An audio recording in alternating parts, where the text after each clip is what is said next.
Human nasulbad ang problema sa pagpangawat sa kable sa nakadiyang telcos. Ang pagpangawat ng SAP o water meter ang ipangitaan og solusyon sa Talisay City Police. Sayra nato ang detalye nini sa live report ni Femery Dumabog. Fem!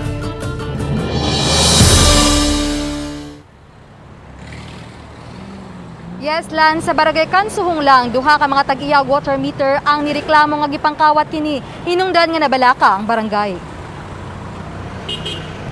Mato sa Chief Tanod sa barangay Kansuhong nga sa mga sudlunon nga lugar sa ilang barangay nahitabo ang pagpangawat sa water meter. Gipablatter kini sa ilang barangay hall ug sa Talisay City Police Station. Gisubay usab karon sa kapulisan ang taho nga dunay susamang insidente sa ubang barangay. Hinungdan nga gipatawag sa hepe sa Talisay City Police Station ang mga nanag-iya og junk shop og scrap metal owner sa syudad.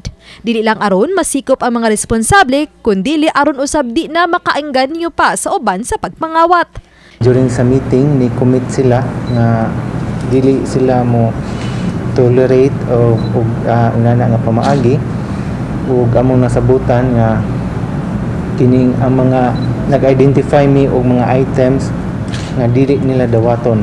Kaduha mi ka receive og kuan sa successive nga adlaw karong pagkasunod adlaw na nasag. Akong nadunggang nga istorya ma'am, mara ko nagibaliga nila kay bronze man kuno na. Sa sayuning bulana o sa niaging mga buwan, problema sa kawat sa mga kable sa kuryente o sa telecommunication company ang gisolusyonan sa kapulisan. Gani nasikop ang unom ka mga sakop sa mismong subcontractor sa usa ka telco nga gingong maoy nangawat og usa ka gatos ka metro sa kable. Dugang ni Caballes nga gipakigtagbuan na usab nila ang mga representante sa mga utilities. Ato po nang gi-coordinate sa mga barangay officials sa atuang barangay captain o sa chief tanod sa ilahang cooperation sa regular patrolling nila sa during sa kanang gabi na kayo.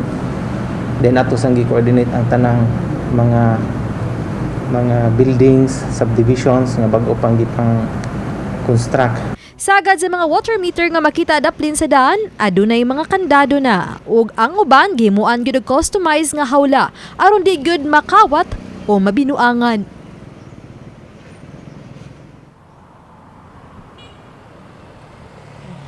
Lan, ang kapin sa 20 ka mga owner, junk shop owner ang nagkahugpong ug nagkasinabot uban sa kapulisan nga magpahimo og tarpaulin ug ipatsada kini di sa mga junk shop sa mga items nga dili angan lang dawaton kay posibleng mga kinawat kini ug kun adunay may moduol kanila ug mobaligya sasama sa mga kable sa kuryente, telco ug mga water meter ang dali silang makigalayon sa kapulisan.